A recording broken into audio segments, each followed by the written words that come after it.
Good morning all. ഞാൻ Ramakrishnan T B, SEBI registered research അനലിസ്റ്റാണ്. ഈ ഓഡിയോ കേട്ടതിന് ശേഷം ഡിസ്ക്ലെയിമർ കൂടി വായിച്ചു നോക്കണമെന്ന് താല്പര്യപ്പെടുന്നു.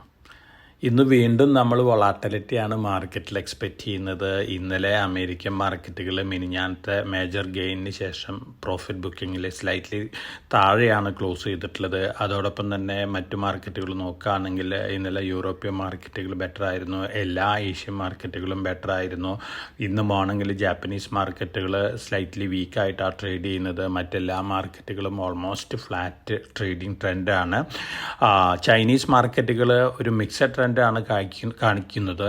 ചൈനയിലെ Q4 GDP അനൗൺസ് ചെയ്തിരുന്നു. 5.4% ആണ്. എക്സ്പെക്റ്റേഷൻ 5% ആയിരുന്നു. അതുപോലെ തന്നെ Q3 4.6% ആയിരുന്നു. ഇത് ബെറ്റർ ദാൻ എക്സ്പെക്റ്റേഷൻസ് ആണ്. അതോടൊപ്പം തന്നെ ചൈനയിലെ IIP ഡാറ്റയും പുറത്തു വന്നിരുന്നു. ഡിസംബർ മാസത്തെ 6.2% ആണ് എക്സ്പെക്റ്റേഷൻ. 5.4% ആയിരുന്നു. അതുപോലെ തന്നെ നവംബറിൽ 5.4% ആയിരുന്നു. ഈ ഡാറ്റകൾ സൂചിപ്പിക്കുന്നത് ചൈനീസ് എക്കണോമി വീണ്ടും റിക്കവറി സ്റ്റാർട്ട് ചെയ്തിരിക്കുന്നു എന്നുള്ളൊരു ഇൻഡിക്കേഷനാണ്. ഒപ്പം retail sales better than expectations ആണ്. അതുപോലെ തന്നെ അൺഎംപ്ലോയ്മെൻറ്റ് റേറ്റ് ചൈനയിലെ 5.1% ആണ്.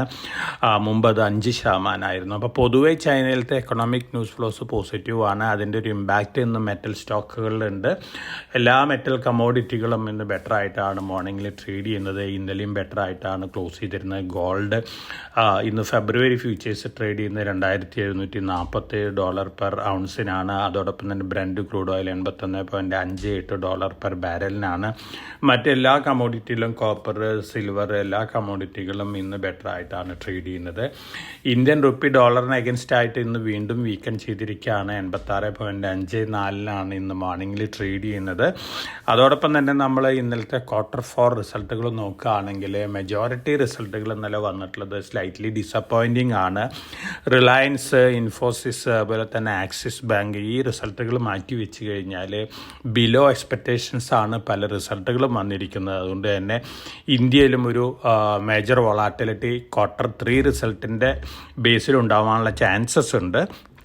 ഈവൻ ഇൻഫോസിസ് പോലും ഒരുപക്ഷെ നെഗറ്റീവ് റിയാക്ഷൻ കാണിച്ചേക്കാം. ഇന്നലെ ADRകൾ ഇൻഫോസിസിൻ്റെ അറൗണ്ട് 5% താഴെയാണ് ക്ലോസ് ചെയ്തിട്ടുള്ളത്. റിലയൻസിൻ്റെ റിസൾട്ടും ബിലോ എക്സ്പെക്റ്റേഷൻ അല്ല, മറിച്ച് ബെറ്റർ ദാൻ എക്സ്പെക്റ്റേഷൻസ് ആയിരുന്നു. അതുകൊണ്ട് തന്നെ ലോവർ ലെവലിലൊരു സപ്പോർട്ട് റിലയൻസ് സ്റ്റോക്കിലും കാണാനുള്ള ചാൻസസ് ഉണ്ട്. ഇനി സ്റ്റോക്ക് സ്പെസിഫിക് ആയിട്ട് ന്യൂസ് ഫ്ലോസ് നോക്കുകയാണെങ്കിൽ ഹിമാചൽ ഫ്യൂച്ചറിസ്റ്റിക് കമ്മ്യൂണിക്കേഷൻ 2,501.3 കോടി രൂപ ഓർഡർ കിട്ടിയിട്ടുണ്ട്.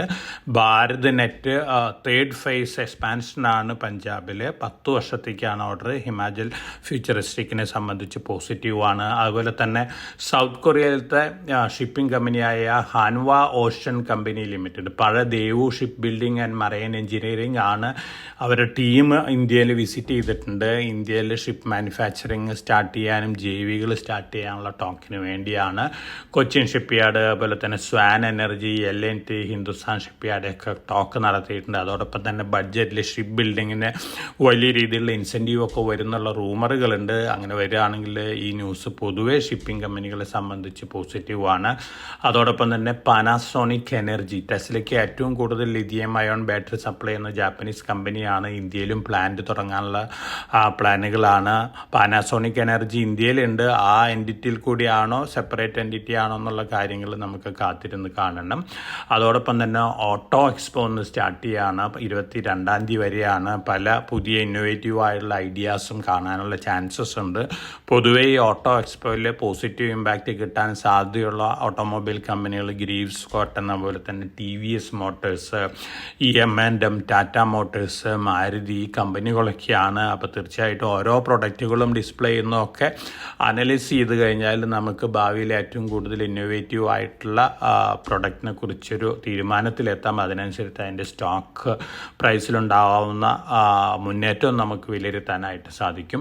അതോടൊപ്പം തന്നെ അസറ്റ് റീകൺസ്ട്രക്ഷൻ കമ്പനികൾ അവർക്കിപ്പോൾ ഡെറ്റിക്കോടെ മാത്രമാണ് ക്യാപിറ്റൽ സ്വരൂപിക്കാനായിട്ട് പറ്റുന്നുള്ള. ക്യാപിറ്റൽ മാർക്കറ്റിനെ ടാപ്പ് ചെയ്യണം ഫർദർ എക്സ്പാൻഷന് വേണ്ടി എന്നുള്ള റിപ്പോർട്ടുകളൊക്കെ വരുന്നുണ്ട്. തീർച്ചയായിട്ടും ഇൻസോൾവൻസി ബാങ്ക്രപ്സി കോർട്ടിൽ കൂടെ ARCs സെക്യൂർ ചെയ്യുന്ന കമ്പനികളിൽ ഒരു പോസിറ്റീവ് ഇമ്പാക്റ്റ് നൽകാനുള്ള സാധ്യതകളുണ്ട്. ലിസ്റ്റഡ് സ്പേസിലുള്ള കമ്പനികളിൽ ഒരു പക്ഷേ അതിൻ്റേതായ ഇമ്പാക്റ്റ് ഉണ്ടാവാം. പക്ഷേ പക്ഷേ മിക്കവാറും എല്ലാ കമ്പനികളും അൺലിസ്റ്റഡായി ഡീലിസ്റ്റ് ചെയ്ത് പോകാറാണ് പതിവ്. പക്ഷേ പൊതുവേ ഈ ന്യൂസ് കോർപ്പറേറ്റ് സെക്ടറിന് പോസിറ്റീവാണ്.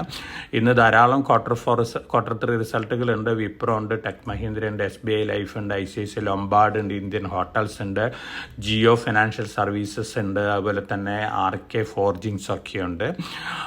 അതോടൊപ്പം തന്നെ ബഡ്ജറ്റിൽ ഈ വേസ്റ്റ് മാനേജ്മെൻറ്റിന് വലിയ രീതിയിലുള്ള ഇൻസെൻറ്റീവുകൾ ഉണ്ടാവുമെന്ന് പറയുന്നുണ്ട്. അങ്ങനെ വരികയാണെങ്കിൽ ഈ വേസ്റ്റ് മാനേജ്മെൻറ്റ് അതുപോലെ തന്നെ സർക്കുലർ എക്കണോമി റിലേറ്റഡ് സ്റ്റോക്കുകൾ ലിസ്റ്റഡ് ഉണ്ട്. നമോ ഇ വേസ്റ്റ് അതുപോലെ തന്നെ ധാരാളം കമ്പനികളെ NSE BSE SMEയിലൊക്കെ ഉണ്ട്. ഈ സ്റ്റോക്കുകളെ സംബന്ധിച്ചൊരു പോസിറ്റീവ് ഇമ്പാക്റ്റ് ലഭിക്കാനുള്ള ചാൻസസ് ഉണ്ട്. Ravindra energy 44 megawatt solar project back ചെയ്തിട്ടുണ്ട്. അതുപോലെ തന്നെ AIA എഞ്ചിനീയറിങ്ങിൻ്റെ സബ്സിഡിയറി വീഖ ME ഇന്തോനേഷ്യയിലും ചൈനയിലും അതുപോലെ തന്നെ ഗാനയിലൊക്കെ മാനുഫാക്ചറിങ് പ്ലാന്റുകൾ സ്ഥാപിക്കാനുള്ള തയ്യാറെടുപ്പിലാണ്. അതോടൊപ്പം തന്നെ TVS മോട്ടോഴ്സ് മൊറോക്കോയിലേക്കും കൂടി എൻട്രിയാണ്. ഇതൊക്കെയാണ് പൊതുവെ മാർക്കറ്റ് ന്യൂസുകൾ. അതോടൊപ്പം തന്നെ കല്യാൺ ജുവല്ലേഴ്സ് കേരളത്തിൽ നിന്നുള്ളൊരു ജുവലറി കമ്പനിയാണ്. നല്ല രീതിയിലാണ് കഴിഞ്ഞ ദിവസങ്ങളിൽ അതിൻ്റെ സ്റ്റോക്ക് പ്രൈസിൽ ഇടിവുണ്ടായിട്ടുള്ളത്. ഇതിന് പ്രധാനപ്പെട്ട കാരണങ്ങളിൽ ഒന്ന് എൻട്രിയാണ്. ഏത് നെഗറ്റീവ് ന്യൂസ് ലോസ് വന്നാലും ഫ്യൂച്ചേഴ്സ് ആൻഡ് ഓപ്ഷൻ സെഗ്മെൻറ്റിൽ ഷോർട്ട് സെല്ലിങ്ങിനൊക്കെ പറ്റും. അതിൻ്റെ ഒരു ഇമ്പാക്റ്റ് ഉണ്ട്. പിന്നെ കറണ്ട് വാല്യുവേഷൻ നോക്കുകയാണെങ്കിൽ ഹൈ PE ആണ്. നമ്മൾ ഫ്യൂച്ചറിസ്റ്റിക് വാല്യുവേഷനിൽ മാത്രമാണ് ഈ സ്റ്റോക്കിന് അപ്രീസിയേഷൻ എക്സ്പെക്ട് ചെയ്തിട്ടുള്ളത്. കറണ്ട് വാല്യുവേഷനിൽ ഇപ്പോഴും ട്രേഡ് ചെയ്യുന്നത് 90 PEക്ക് മുകളിലാണ്. അതോടൊപ്പം തന്നെ പുതിയ ഫ്രാഞ്ചൈസി മോഡലിൽ ഇനീഷ്യൽ വന്നിട്ടുള്ള ചില കല്ലുകടികളൊക്കെയാണ് ഈ സ്റ്റോക്ക് പ്രൈസിൽ ഇടിവുണ്ടാക്കിയിട്ടുള്ളത്. തീർച്ചയായിട്ടും അടുത്ത വർഷങ്ങളിലും ജുവല്ലറി ബിസിനസ് നല്ല രീതിയിൽ മുന്നേറുന്നുള്ള റിപ്പോർട്ടുകളാണ്. അതുപോലെ തന്നെ ഗോൾഡിൻ്റെ കൺസംഷൻ കൂടുന്നുള്ള റിപ്പോർട്ടുകളൊക്കെയാണ്. അതുകൊണ്ട് തന്നെ ലോങ് റണ്ണിൽ ഈ സ്റ്റോക്കിനെ സംബന്ധിച്ച് നെഗറ്റീവ് ഇമ്പാക്റ്റ് ഒന്നും എക്സ്പെക്ട് ചെയ്യുന്നില്ല. മറിച്ച് ഹൈ PE ഒരു പക്ഷേ നോർമൽ ലെവലിലേക്ക് മാറാനുള്ള ചാൻസസ് കൊണ്ട് റിലേറ്റഡ് കമ്പനികളായിട്ട് കമ്പയർ ചെയ്യുമ്പോൾ അത്തരത്തിലുള്ള കമ്പയറബിൾ വാല്യുവേഷനിലേക്ക് വന്നേക്കാം. അതോടൊപ്പം തന്നെ ഫ്യൂച്ചേഴ്സ് ആൻഡ് ഓപ്ഷൻ സെഗ്മെൻറ്റിലുണ്ടാകുമ്പോൾ ഉണ്ടാകുന്ന വൊളാറ്റിലിറ്റിയും ഈ സ്റ്റോക്കിനെ അഫക്റ്റ് ചെയ്യാനുള്ള സാധ്യതകളുണ്ട്. ഇതൊക്കെയാണ് മാർക്കറ്റ് ന്യൂസ് ഫ്ലോസ്. ഞാൻ നേരത്തെ സൂചിപ്പിച്ച കഴിഞ്ഞ പോഡ്കാസ്റ്റുകളിൽ പറഞ്ഞ പോലെ IPOയിൽ അപ്ലൈ ചെയ്യുന്ന ഇൻവെസ്റ്റേഴ്സിനെ സംബന്ധിച്ച് മെയിൻ ബോർഡ് IPO ഉണ്ട് സ്റ്റാലിയൻ ഇന്ത്യ.